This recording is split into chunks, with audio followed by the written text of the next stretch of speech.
solid offensive line you're going against. How does the defensive line take away what it did versus Auburn and replicate it against this offensive line in Tuscaloosa? Great challenge ahead of us. I think we have to earn our right to win in practice today. I think we start by having a tough Tuesday practice today. Johnny, did anything change for the defensive line, last week? Because coming into last week, Coach was getting asked about, hey, how do you pick up the pressure on the quarterback? And then he just came in and said, hey, that's the best game the defensive line's played this year. Yeah, I think it was all about eliminate thinking and getting our pad level lower on our stunts and movements and just making us go. Johnny, when you look at the game Zion was able to have, what was your biggest takeaway from his game? Zion is a tremendous player, and like I said, eliminate thinking for all of us just makes us play faster, and he did a tremendous job on Saturday. When you say eliminate thinking, can you explain that a little bit? Because Coach said kind of the same thing after the A&M game. You got to quit overanalyzing everything. What's that mean exactly? D linemen don't think, but I would say really just cutting down the play sheet, letting us get calls we're comfortable with, and just letting us play free. You face dual threat quarterbacks, it seems like, all year. What makes scheming for Jalen a little bit different than those other guys?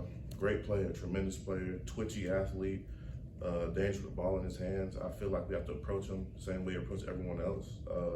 I believe we had success in the past doing it, and we can replicate it again. Following up on that, when you have a QB who's got 11 rushing touchdowns and then the running backs they have, how much more important is gap discipline and pass rush integrity this week? It's important. One wrong pass rush or bad integrity, be a touchdown. So we have to really tighten down on that. Johnny, I don't think you were on the field for it, but what do you remember about preparation for playing Alabama back in 2020 when it was Coach Drink's first game? I don't remember much. I was a freshman on scout team, man, so I don't really remember much. I remember seeing the older guys preparing, but I didn't really remember much from it. Johnny, Coach talked about limiting the big play, and how do you do that from a defensive line perspective? And obviously, those big plays are happening in the secondary. You get pressure on the quarterback. I feel like having good pass rush integrity, lane integrity, I'm sorry, and just really locking down on our gaps. I feel like I limit explosive plays. Johnny, Corey was saying about the Texas A&M game that he felt a lot of guys were trying to make plays instead of playing within the defense.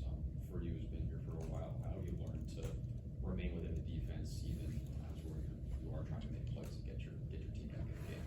I feel like it comes down to knowing the playbook and knowing your opportunity to try to make plays.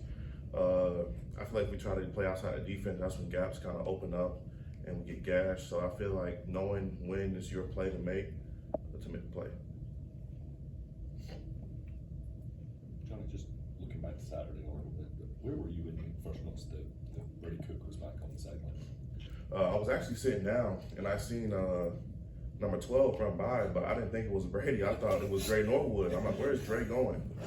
But then I heard the crowd start cheering. I said, there's no way Brady's back out here. It was unbelievable to me. I can't believe he came back out. Have you ever seen a story like that from a football game? What did that do for you in the moment when you did realize it was Brady and he was heading back into that game? Obviously the crowd got pumped, we got pumped. It was like a movie. It was an unreal experience. I've never seen nothing like that on football before. Leaving from the hospital, coming back to the field, that's crazy to me. Been around him 4 or 5 years now. Have you ever seen him run as fast as he was running when he passed you there? Nah, actually, I'm pretty sure his GPS hit at least 22 was running back on the field. You've seen from Ja'Kai Lang, especially in light of the injuries to Darius Smith earlier in the season and Joe Moore. I think we have great depth, and I've always believed in Ja'Kai. Ja'Kai's a tremendous player. He does it in practice, so I knew he could do it in the game.